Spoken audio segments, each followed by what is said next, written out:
Good morning everyone and welcome to the class.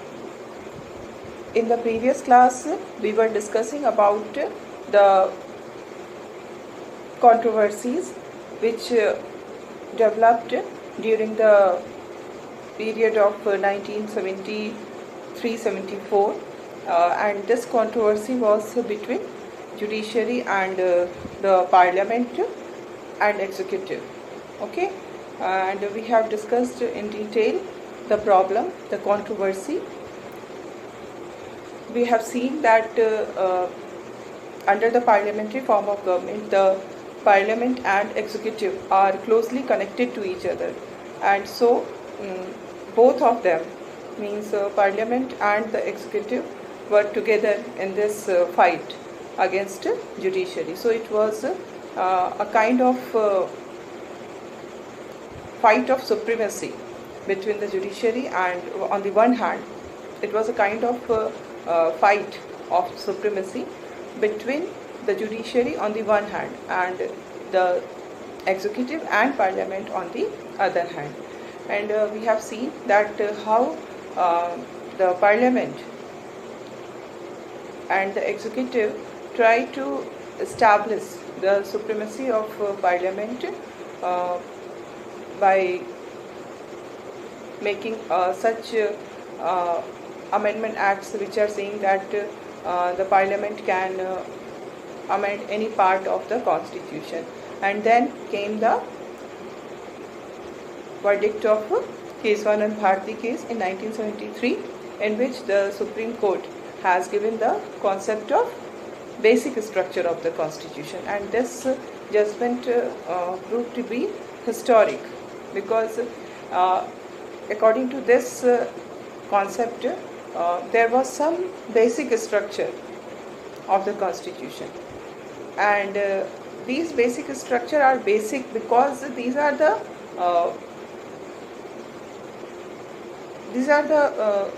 concept and or the ideas or the values or the philosophy upon which the whole constitution was established. So no one can change these basic structure, because if the parliament changes the basic structure of the constitution, then it will be equal to the change of the constitution itself. So this was the judgment of Keswanand Bharti case, that the parliament has no right to make amendment in the basic structure of the constitution. And one more thing that was very important, that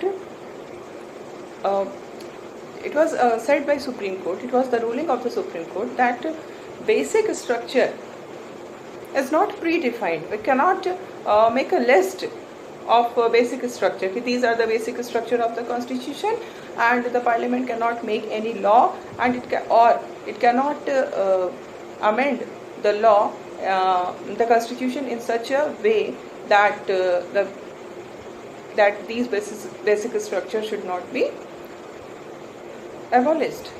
So it was the ruling of the Supreme Court that we cannot enlist the basic structure. It depends on the situation. Whatever will be the situation and whatever bill or amendment is brought by the parliament, at that time it will be decided that the act or the amendment is against the basic structure of the constitution or not. So this judgment was totally against the government, because the government was trying to establish the supremacy of parliament. So we find that after this, what happened, that there was a vacancy of the post of Chief Justice of India, and what was done by the government at that time, that it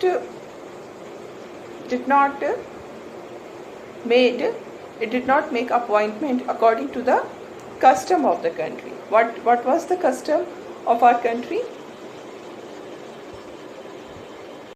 Though it was not written in the constitution that the senior most judge will be appointed as the Chief Justice of India, but it was it became a custom, a convention of our country that the senior most judge was appointed as Chief Justice of India. This was the custom. It was not written. But what happened in 1973 after the judgment of Keswanand Bharti case, we find that the government did not follow this custom.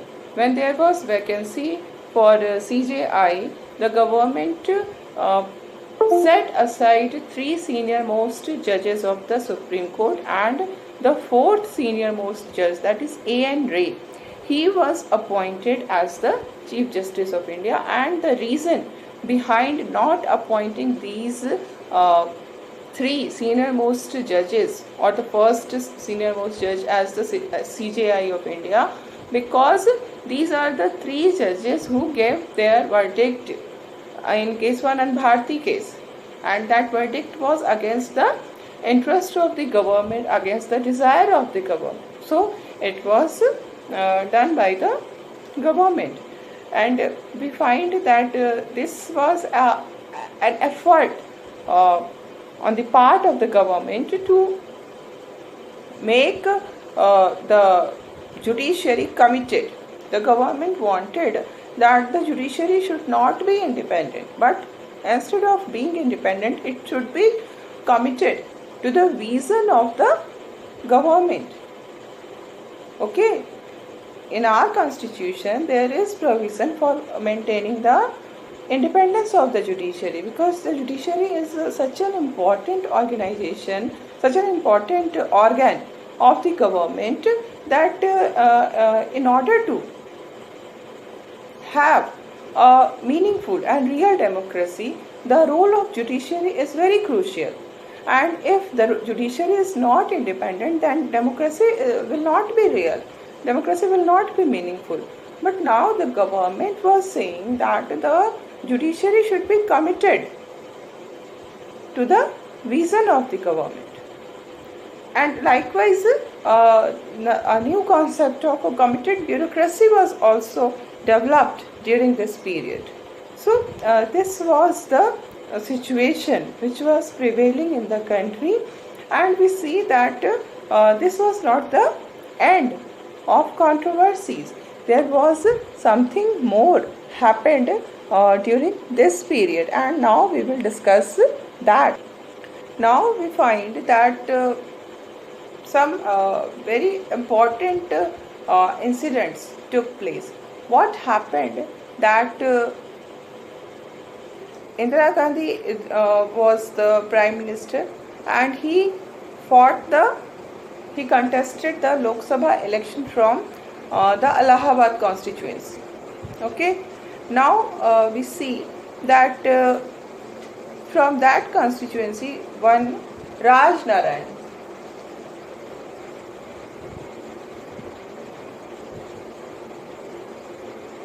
this Raj Narayan also contested from that constituency only, and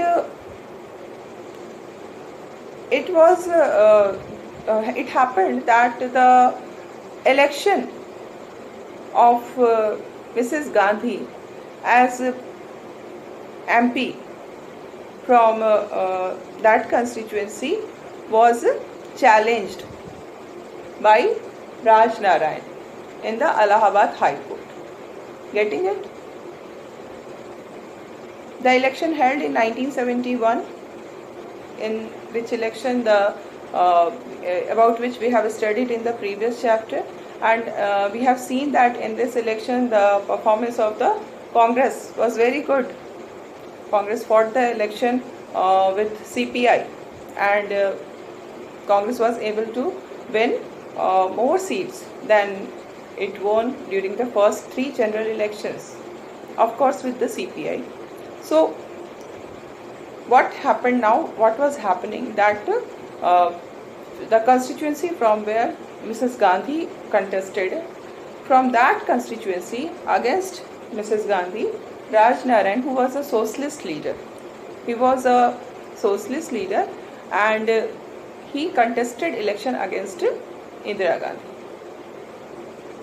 And now he was challenging the election of Indira Gandhi as member of parliament. And where was he challenging? He was challenging in the Allahabad High Court. And what was the ground on which the election of Indira Gandhi was challenged?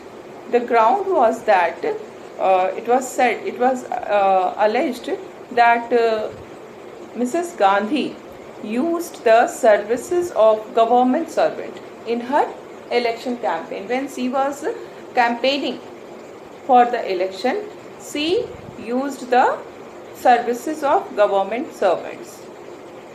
And according to the election rules in India, this type of use of government servants is invalid.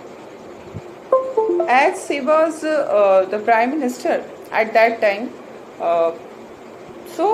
she used the government machinery for her campaigning, and there was proof against it that she was really used the government machinery. So on this ground, her election was challenged in the Allahabad High Court, and we see that the judgment of the Allahabad High Court came on 12th June 1975. And who was the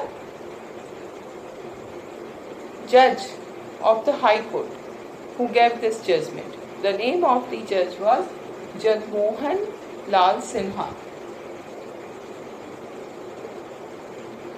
The judgment came on 12th June, and the name of the judge was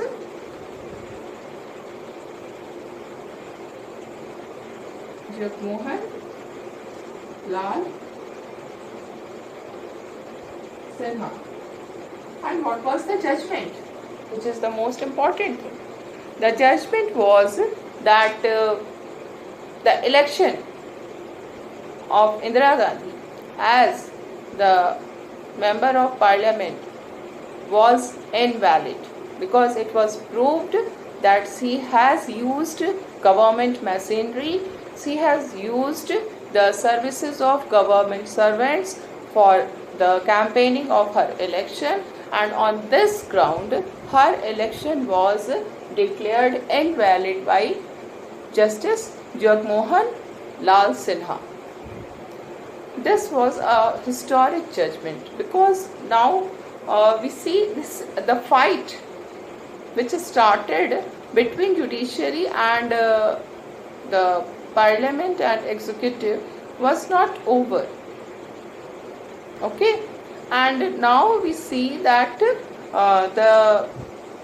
her election as MP was now invalid. So what will be the consequence of this judgment? The consequence is that for being a Prime Minister, it is compulsory to be the member of any one house of the parliament. Okay, and if her election as MP was invalid, it was declared invalid, now she has to contest election either from Lok Sabha or for Rajya Sabha, and she has to win the election, then only she can continue to be a Prime Minister.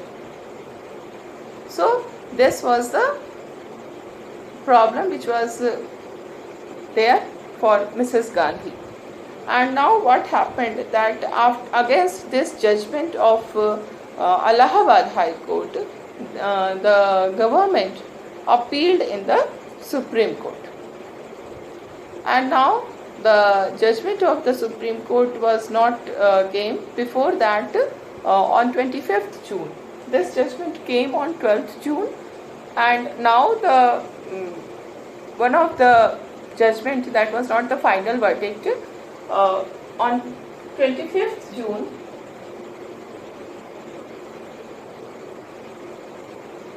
1975, the Supreme Court gave Mrs. Gandhi we can say a partial stay.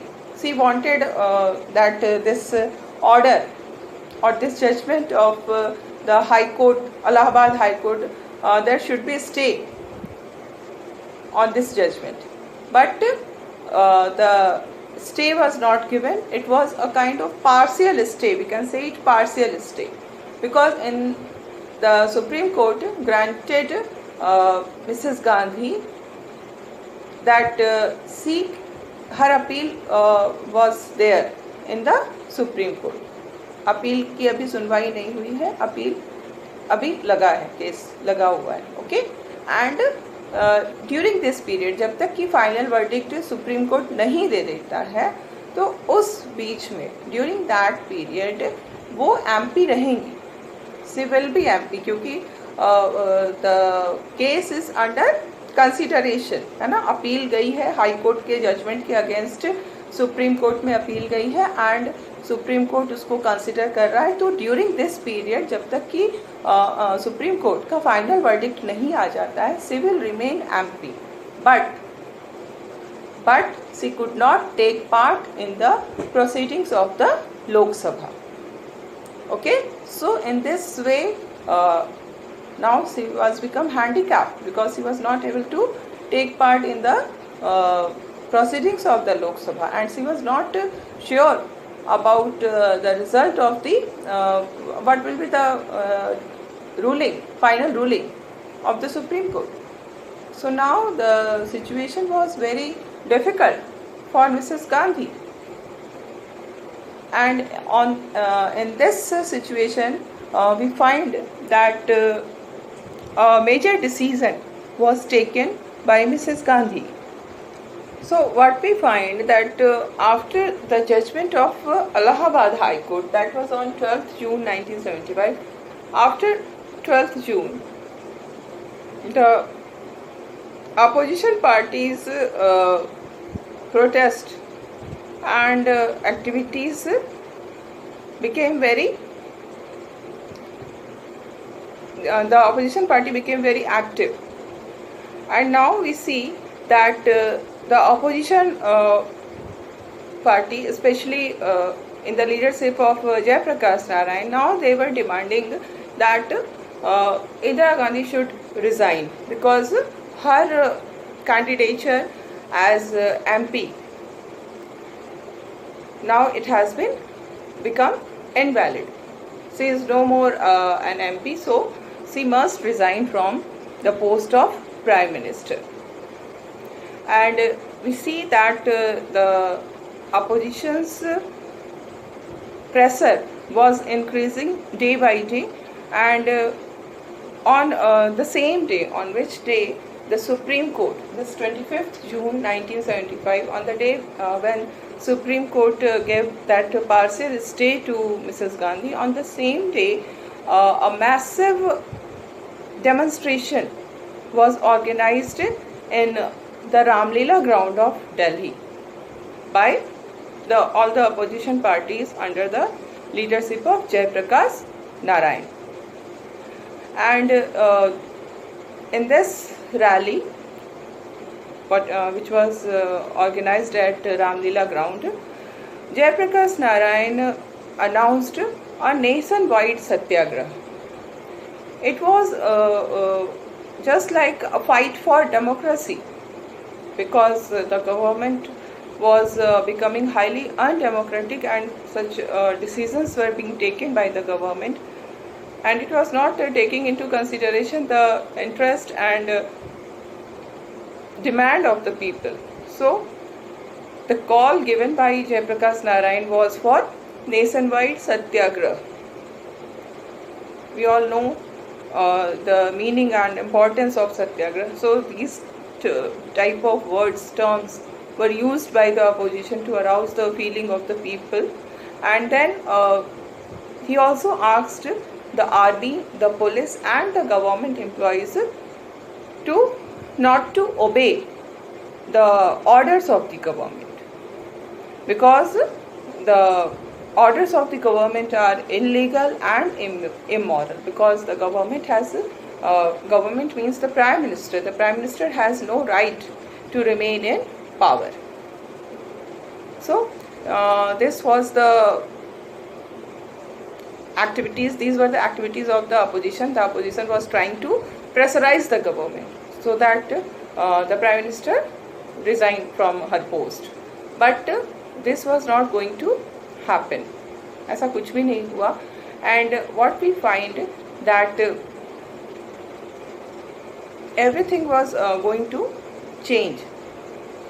Okay, and we see that on the same day, on 25th June 1975, the government declared that there was a threat of internal disturbance. Okay, it was said that there was threat of internal disturbance, and therefore there was imposition of Article 352 of the Constitution. So we have discussed this Article 352 earlier also, and when you have studied about it when you were in class 11 under the chapter executive, the president is given the emergency powers. Okay, and these emergency powers are one of the emergency power is given in Article 352, and under this article it is provided by the Constitution that the government can invoke emergency on two grounds. The first is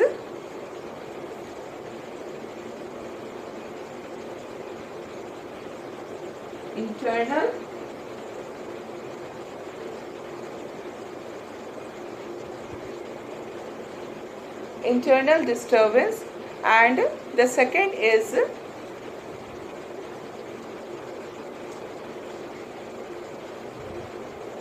external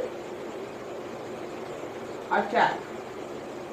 So in our Constitution, these are the two grounds which are given, that on these two grounds the government can impose national emergency. National emergency means emergency in all the parts of the country. Okay, so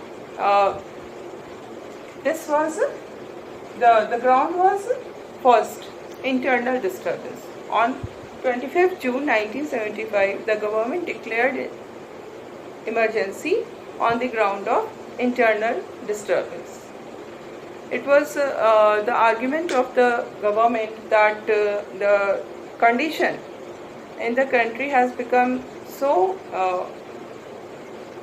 unlawful, and it was totally against the government, and the government was not able to do its work because of all these protests and strikes and these rallies.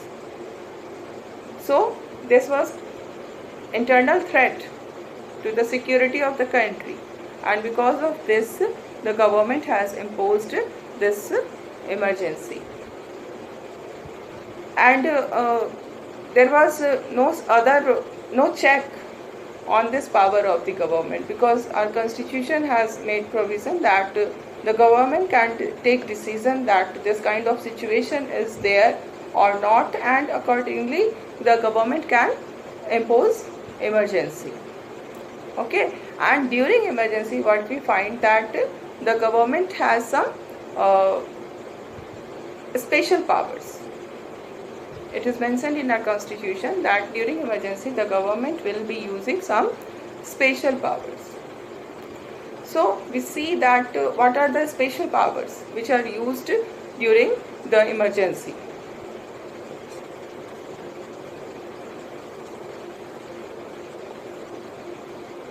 First of all, what happens during emergency, that the federal character of the country converts to unitary character. we all know that we have a federal government, we have a distribution of power between center and the state, and we have two levels of government. So all these arrangements, the federal arrangements of the constitution changes to unitary form of government. So this is the first change. Federal structure change to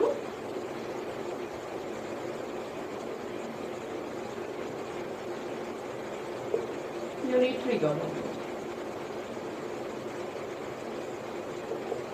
It means that the state governments, the powers of the state governments will be curtailed and they will become the subordinate units of the center. Okay, and now the second is that the government can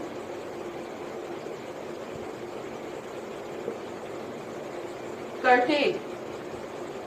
The government can curtail or control any or all of the fundamental rights.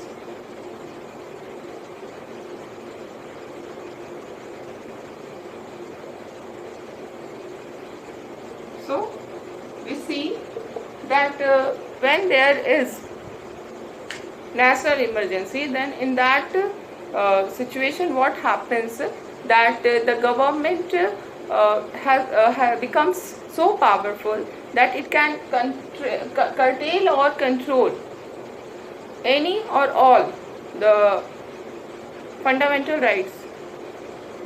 So whatever fundamental rights are given to people by the constitution will not work during this period.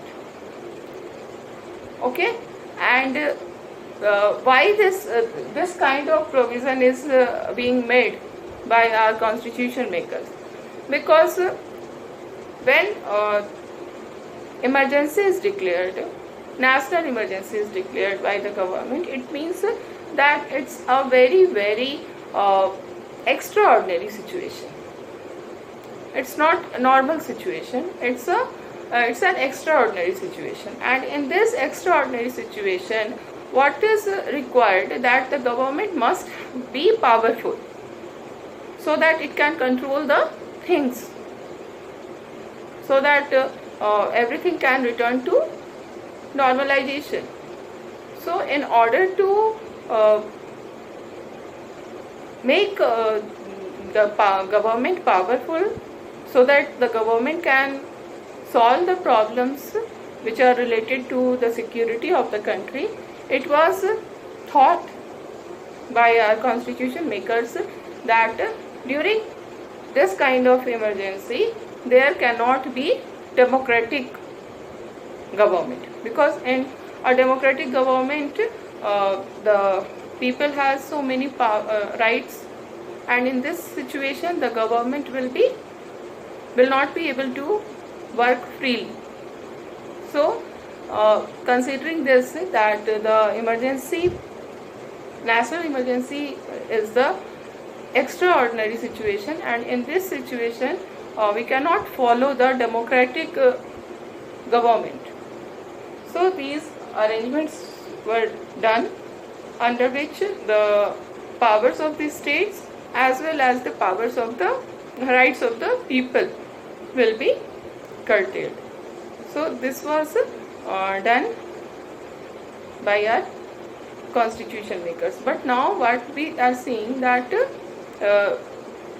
the declaration of emergency was done by the government, and all these things are going to happen, and it happened actually.